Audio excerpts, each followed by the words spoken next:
کیا میرے ذہن میں آنے لگا کہ یہ رب تبارک و تعالیٰ کا دستور ہے، اپنے حبیب کے غلاموں کو کبھی شہد کی مکھیوں سے اور کبھی چونٹیوں سے حفاظت کرتا ہے۔ جب وہ اپنے نبی پاک کی حفاظت غار ثور میں مکڑی کے جالے سے کرتا ہے تو اے غلامان مصطفیٰ، کیا تمہارا ایمان کمزور ہے؟ اگر رب چاہے آج بھی تمہاری حفاظت صرف ہواؤں سے فرمائے گا، صرف ہواؤں سے فرمائے گا۔ بڑے بڑے نمرود آئے اور بڑے بڑے فرعون آئے جن کو اللہ تعالیٰ نے ہلاک و برباد کیا۔ نمرود کو ایک مچھر سے اور فرعون کو صرف پانی سے غرق کیا، اور انتظار کرنا ہمارے دور کے فرعون کے لیے بھی کوئی مچھر ضرور آئے گا۔ ہر دور کے نمرود اور ہر دور کے فرعون کا انجام وہی ہوتا ہے جو اس کے ظلم کا انجام ہوتا ہے۔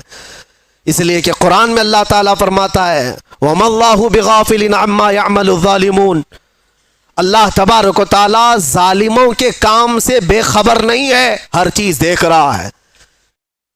میرے عزیزو، صحابہ اکرام رضوان اللہ تعالی علیہ مجمعین جو حضور کے غلام ہی تو تھے، اور اس کے بعد انہوں نے پوری دنیا کو دکھایا ہے۔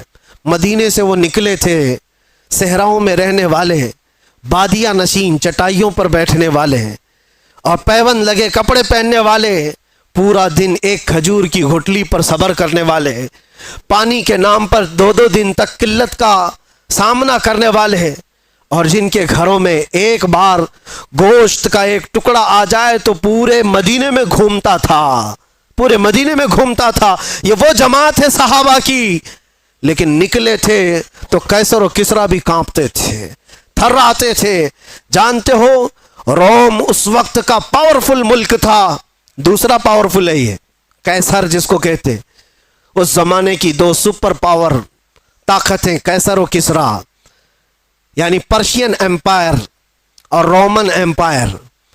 روم کو فتح کرنے کے لیے جب آمنا سامنا ہوا تھا تو کس کا ہوا تھا؟ اللہ کے شیر سیف اللہ المسلول خالد بن ولید رضی اللہ تعالیٰ عنہ، اور ان کے سامنے جو صلیبی آئے تھے، جو دشمن آئے تھے، انہوں نے پکار کر کے کیا کہا تھا کہ یہ کون سے غلام آئے ہیں؟ یہ عرب والے لوگ آئے ہیں، یہ بدو لوگ آئے ہیں جو کھجور کھا کر رہتے ہیں۔ تانا مار رہے تھے، ان کے پاس 4 لاکھ کی فوج تھی۔ خالد بن ولید سے انہوں نے کیا کہا تھا کہ تمہارے پاس سبزی کاٹنے کی بھی تلواریں نہیں ہیں، تم جو لے کر کے آئے ہو؟ خالد بن ولید نے جواب میں صرف اتنا ہی کہا تھا، اے عیسائیو، تمہاری فوج جس طرح شراب کو پسند کرتی ہے، ہماری فوج شہادت کو پسند کرتی ہے۔ یہاں وہ جذبہ لے کر کے آئے ہیں، تلواریں نہ دیکھو، بھالے نہ دیکھو، نیزے نہ دیکھو، ایمان لے کر کے آئے ہیں، یقین لے کر کے آئے ہیں۔ عزیزان گرامی وقار، میں کل ملا کر کے ایک ہی بات کی طرف فوکس کرنا چاہتا ہوں، ان کے جو ہم غلام تھے، خلق کے پیشوا رہے۔ تم سچی غلامی میں آ جاؤ، تم امت مصطفیٰ ہو۔ اللہ تعالیٰ نے قرآن میں تمہیں خیر امت کہا ہے۔ کیا آج کسی جوان کو یہ زیب دیتا ہے کہ اس کے ہاتھ میں شراب کی بوتل ہو، تاش کے پتے ہو؟ اس کی جوانی کیا اس کام کے لیے بنائی گئی ہے کہ وہ جوان لڑکیوں کی عزت کو تار تار کرتا رہے، صرف اپنی خواہشات کے لیے، اپنی نفسانی تکمیل کے لیے وہ عورتوں کے پیچھے رہے، لڑکیوں کے پیچھے بھاگتا رہے؟ نہیں نوجوان، تجھے اللہ تبارک و تعالیٰ نے محمد عربی کا شیر بنایا، ساری دنیا تیرے قدموں میں ہے، ساری طاقت اللہ تعالیٰ تیری طرف پھیر دے گا، شرط یہ ہے کہ تو حضور کی بات کر کے دیکھ۔ آج حیرت ہوتی ہے، میں تم میں سے ہی ایک آدمی ہوں، آپ میں سے ہی ایک آدمی ہوں، میرے سر پر کوئی پر نہیں لگے ہیں، اور نہ ہی میں آسمان سے اترا ہوا، نہ زمین سے نکلا ہوا، لیکن جس طرف جائے لوگ اپنی آنکھیں پلکیں بچھاتے ہیں، عزتوں کی مالائیں، ہزاروں کے بھیڑ میں آج جہاں جاتے ہیں، کبھی کبھار اپنے گریبان میں جھانک کر کے دیکھتا ہوں کون سی ایسی خصوصیت آ گئی جو لوگ دیکھنا چاہتے ہیں۔ 2 آنکھ 1 ناک، وہی ساری چیزیں تو ہے، کوئی اسپیشل چیز ہے، کوئی الگ چیز ہے؟ سب کچھ تو وہی ہے، لیکن یہ لوگوں کا ہجوم ہر طرف سے امڑ کر کے ایک آدمی کو دیکھنے کیوں آتا ہے؟ میرے عزیزو، یہ بات سمجھنے میں آپ کو بھی اندازہ ہو جائے گا یہ بات صرف انسان اور ایک آدمی کی نہیں ہوتی.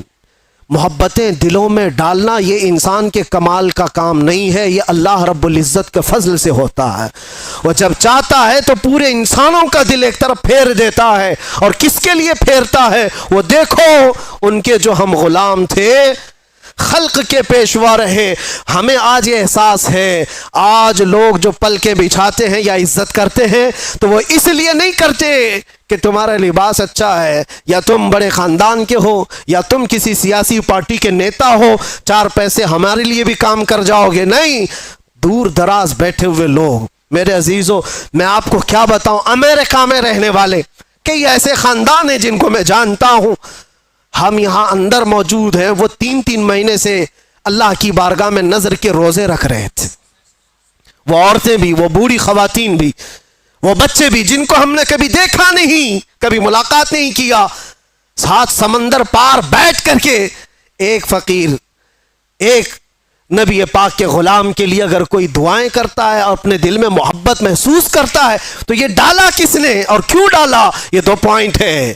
ڈالا ہے رب ذوالجلال نے، اور کیوں ڈالا؟ صرف اس لیے جب تک بکے نہ تھے تو کوئی پوچھتا نہ تھا، یا رسول اللہ تم نے خرید کر ہمیں انمول کر دیا. بات صرف اتنی ہے، ان کی بات کرو، ہر دل پہ ان کی بات کرو.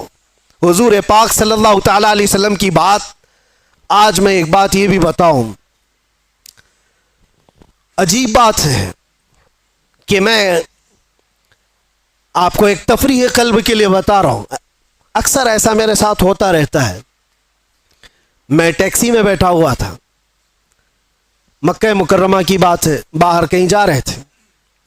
جو بیٹھا ہوا آدمی تھا، میں تو نارمل لباس میں، اکثر سادے لباس میں، تو انہوں نے پوچھا چلاتے چلاتے، کہا کہ بھائی صاحب آپ کی شکل مفتی سلمان اظہری سے ملتی جلتی ہے. میں نے کہا کون ہے وہ؟ انہوں نے کہا نہیں جانتے ہو آپ کہاں سے ہو؟ ہندوستان سے ہو؟ نہیں جانتے ہو آپ؟ میں نے کہا نہیں، بتاؤ تو کون ہے.